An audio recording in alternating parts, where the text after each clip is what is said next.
हिंदी की कक्षा में बच्चों आप सभी का स्वागत है। हम पढ़ रहे थे आचरण की सभ्यता, जो कि सरदार पूर्ण सिंह जी के द्वारा लिखा गया निबंध है। जहाँ तक हमने पढ़ा कि हमें अपना आचरण बनाने के लिए अपना रास्ता स्वयं बनाना पड़ेगा। अब आगे लेखक क्या कहते हैं, यदि मुझे ईश्वर का ज्ञान नहीं तो ऐसे ज्ञान ही से क्या प्रयोजन। जब तक मैं अपना हथौड़ा ठीक ठाक चलाता हूँ और रूपहीन लोहे को तलवार के रूप में गढ़ देता हूँ, तब तक मुझे यदि आध्यात्मिक ज्ञान ईश्वर का ज्ञान नहीं तो नहीं होने दूँ। उस ज्ञान से मुझे प्रयोजन ही क्या। जब तक मैं अपना उद्धार ठीक तरीके से शुद्ध रीत से किए जाता हूँ, तब तक यदि मुझे आध्यात्मिक पवित्रता का भान नहीं तो ना होने दूँ। उससे सिद्धि ही क्या हो सकती है। जब तक किसी जहाज़ के कप्तान के हृदय में इतनी वीरता भरी है कि वह महाभयानक समय में अपने जहाज़ को नहीं छोड़ता, तब तक यदि वह मेरी और तेरी दृष्टि में शराबी और तृण है तो उसे वैसा ही होने दो। उसकी बुरी बातों से हमें प्रयोजन ही क्या। हो बर्फ़ हो, बिजली की कड़क हो, समुद्र का तूफान हो, वह दिन रात आँख खोले अपने यात्रियों की रक्षा के लिए जहाज़ के पुल पर घूमता हुआ अपने धर्म का पालन करता है। लेखक क्या कहते हैं, यदि हमें ईश्वर का ज्ञान नहीं है, यदि हमारे अंदर आध्यात्मिक पवित्रता का ज्ञान नहीं है और यदि हम अपने जीवन को अच्छी तरह से चला रहे हैं, हम अपने जीवन यापन में किसी भी तरह की कठिनाई का अनुभव नहीं कर रहे हैं, तो मुझे ईश्वर के ज्ञान का कोई लाभ नहीं है, कोई प्रयोजन नहीं है। जैसे यदि कोई लोहार अपने गुणों के द्वारा जो लोहा है, रूपहीन लोहा है, उस लोहे को अपने हथौड़े से एक रूप देता है, एक आकार देता है, उसे तलवार का रूप दे देता है, लेकिन उसे ईश्वर का ज्ञान नहीं है, तो उसे इसकी कोई आवश्यकता नहीं है, क्योंकि वह अपने कर्तव्य में निपुण है, अपने काम को अच्छी तरह से कर रहा है। जैसे यदि कोई जहाज़ का कप्तान, जहाज़ को चलाने वाला, इतनी वीरता उसके अंदर हो कि वह चाहे आंधी हो, तूफान हो, बिजली की कड़क हो, वह अपने यात्रियों और जहाज़ की रक्षा के लिए अपने कप्तान के पद का, कप्तान के कर्तव्य का अच्छी तरह से पालन कर रहा है। भले ही वह शराबी हो और वह भले ही दुराचारी हो, इसका कोई भी प्रयोजन नहीं है, कोई भी लाभ नहीं है, क्योंकि वह अपने कर्तव्य को अच्छी तरह से निभा रहा है। वह अपने साथ यदि समुद्र में डूब जाता है, परंतु अपना जीवन बचाने के लिए कोई उपाय नहीं करता, क्या आचरण का यह अंश मेरे तेरे बिस्तर और आसन पर बैठे बिठाए कहे हुए निरर्थक शब्दों के महत्व से कम का है। लेखक क्या कहते हैं कि वह अपने जहाज़ के साथ अपने धर्म का पालन करता हुआ अपने जहाज़ के साथ समुद्र में डूब जाता है और अपना जीवन बचाने के लिए कोई उपाय नहीं करता, तो क्या उसके आचरण का यह अंश निरर्थक नहीं है।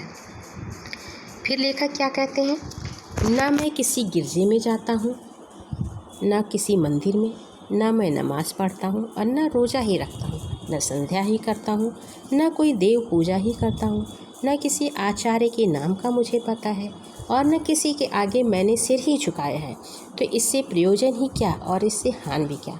मैं तो अपनी खेती करता हूँ, अपने हल और बैलों को प्रातःकाल उठ कर के प्रणाम करता हूँ।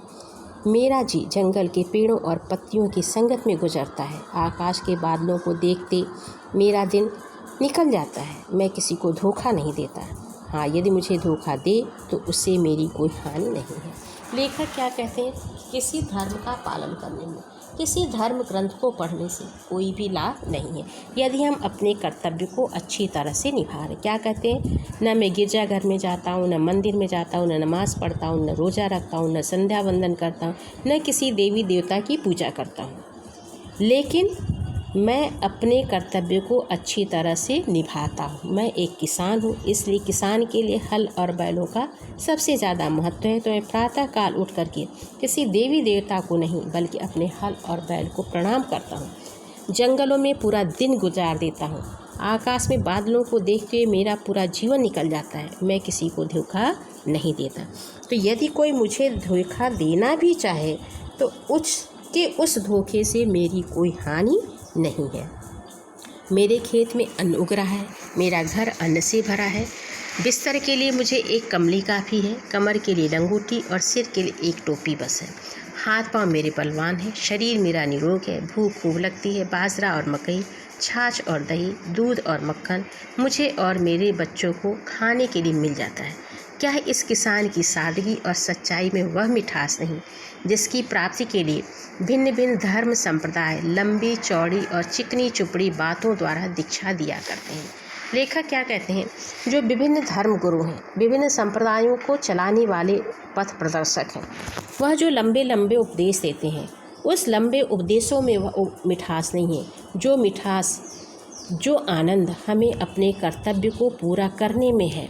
जैसे किसान के यहाँ अच्छी पर्याप्त मात्रा में अन्न उत्पन्न हो रहा है, घर के सभी लोगों को खाने और पहनने की कोई कमी नहीं है, वह निरोग है, वह किसी भी चीज़ को खा करके अच्छी तरह से पचा लेता है, उसके बच्चों को खाने की कमी नहीं है, तो इसे किसी धर्म संप्रदाय किसी उपदेश की आवश्यकता नहीं है। उसका वही जीवन आनंद में है और वही वास्तविक आनंद है। अपने कर्तव्य को करते हुए बिना किसी धोखा दिए हुए अपने कर्तव्यों को अच्छी तरह से पूर्ण करना ही जीवन का आनंद है। लेखक आगे क्या कहते हैं, जब साहित्य, संगीत और कला की अति ने रोम को घोड़े से उतारकर मखमल के गद्दों पर लिटा दिया, जब आलस्य और विषय विकार की लंपटता ने जंगल और पहाड़ की साफ हवा की असभ्य और उद्दंड जीवन से रोम वालों का मुख मोड़ दिया, तब रोम नरक तकियों और बिस्तरों पर ऐसा सोया कि अब तक न आप जागा और न कोई उसे जगा सका। अब यहाँ पे लेखक रोम देश का वर्णन कर रहे हैं। क्या कहते हैं कि जो रोम देश साहित्य, संगीत और कला की अति से फिर जब नीचे गिरा और चारों तरफ उसे आलस ने घेर लिया, सांसारिक भौतिक विषय वासनाओं ने घेर लिया, चारों तरफ उनमें असभ्यता आ गई, तो धीरे धीरे जो उनका विकास रुका, जो उनका पतन हुआ, उसे न कोई रोक सका, न वह अपने आप जाग सके उस पतन से। एंग्लो सैक्सन जाति ने जो उच्च पद प्राप्त किया, वह उसने अपने समुद्र और जंगल और पर्वत से संबंध रखने वाले जीवन से ही प्राप्त किया। जाति की उन्नति लड़ने भिड़ने, मरने मारने, लूटने और लूटे जाने, शिकार करने और शिकार होने वाले जीवन का ही परिणाम है। लेखक क्या कहते हैं कि जब हम प्रकृति से अपना संबंध जोड़े रहेंगे तभी हम अपना विकास कर सकते हैं। और यहाँ पे एंग्लो सैक्सन जाति का उदाहरण देते हैं, जो समुद्र, जंगल और पहाड़ों से अपना संबंध बनाए रखा और आज अपना विकास करता गया। क्या कहते हैं, जो जातियाँ हैं आपस में उन्नति के लिए लड़ना भिड़ना, मारना पीटना, लूटना लूटा जाना, यह सब उनके शिकार होने वाले जीवन का परिणाम है। लोग कहते हैं कि धर्म ही जाति की उन्नति करता है, यह ठीक है, परंतु यह धर्मांकुर जो जाति को उन्नत करता है, इस असभ्य कमीने पापमय जीवन की गंदी राह के ढेर के ऊपर नहीं उठता। धर्म के द्वारा जाति की उन्नति होती है, यह लोगों का कहना है, लेकिन यह कहना तभी तक है जब तक उन लोगों के अंदर असभ्यता न हो, कमीनापन न हो, यानी दूसरे को धोखा देने की भावना न हो, उनके जीवन में गंदगी और बुराइयां न हो, तभी वह धर्म उनकी उन्नति, उनके विकास में सहायक हो सकता है। आगे क्या कहते हैं लेखक कि मंदिरों और गिरजों की मंद मंद टिमटिमाती हुई मोमबत्तियों की रोशनी से यूरोप इस उच्चावस्था को नहीं पहुंचा। वह कठोर जीवन जिसको देश देशांतरों को ढूंढते फिरते रहने के बिना शांति नहीं मिलती, जिसकी अंतर्ज्वाला दूसरी जातियों को जीतने, लूटने, मारने और उन पर राज करने के बिना मंद नहीं पड़ती, केवल वही विशाल जीवन समुद्र की छाती पर मूंग दलकर और पहाड़ों को फांद कर उनको इस महानता की ओर ले गया और ले जा रहा है। लेखक क्या कहते हैं, मंदिर और गिरजाघर में जो मोमबत्तियाँ टिमटिमाती हैं, जो पूजा पाठ होता है, उससे किसी देश का विकास नहीं होता है। यूरोप ने जो आज अपना विकास किया वह केवल मंदिरों और गिरजाघर की वजह से नहीं किया, बल्कि उन्होंने एक कठोर जीवन को अपनाया। देश देशांतरों में वह अपने विकास के लिए चलते गए, दूसरी जातियों को जीतने और लूटने का प्रयास करते रहे, और इसीलिए समुद्रों को लांघ करके भी, पहाड़ों को फांद करके भी वह एक देश से दूसरे देश को गए। इसीलिए यूरोप वासियों का आज इतना विकास हो सका है।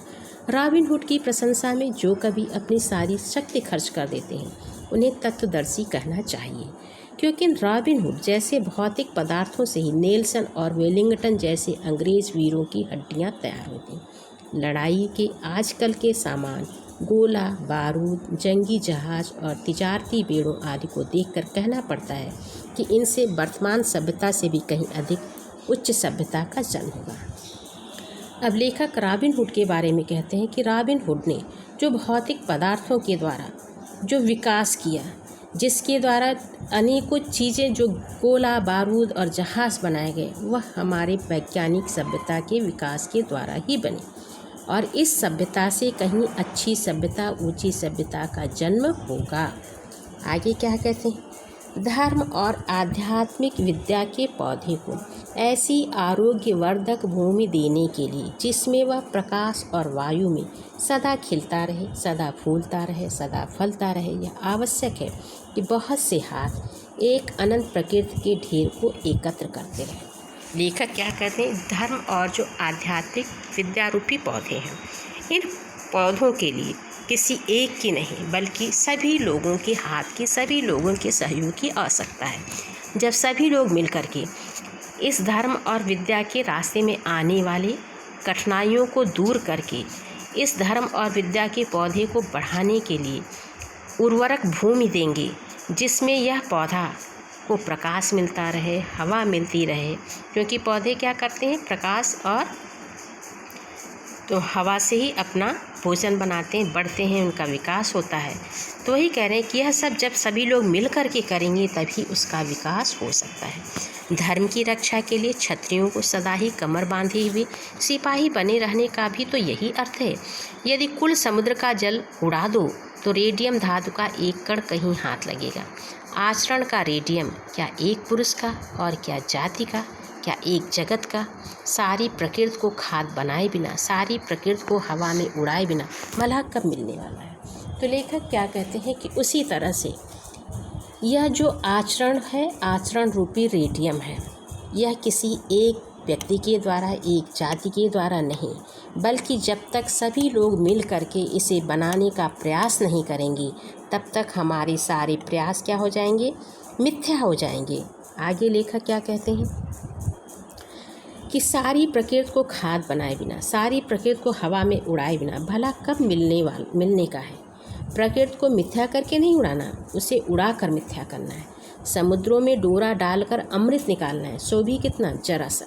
संसार की खाक छान करके आचरण का स्वर्ण हाथ आता है, क्या बैठे बिठाए भी वह मिल सकता है?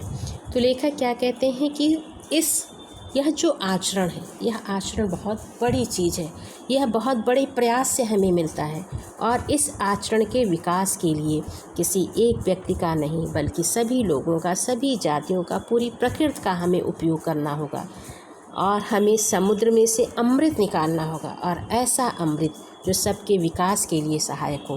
तो इस अमृत को निकालने के लिए हम बैठे करके ही नहीं पा सकते, इस अमृत को निकालने के लिए हमें प्रयास करना होगा। संसार की खाक छानना माने बहुत ज़्यादा प्रयास करना पड़ेगा, तभी यह आचरण रूपी स्वर्ण हमारे हाथ में आएगा। आगे हम कल पढ़ेंगे। धन्यवाद।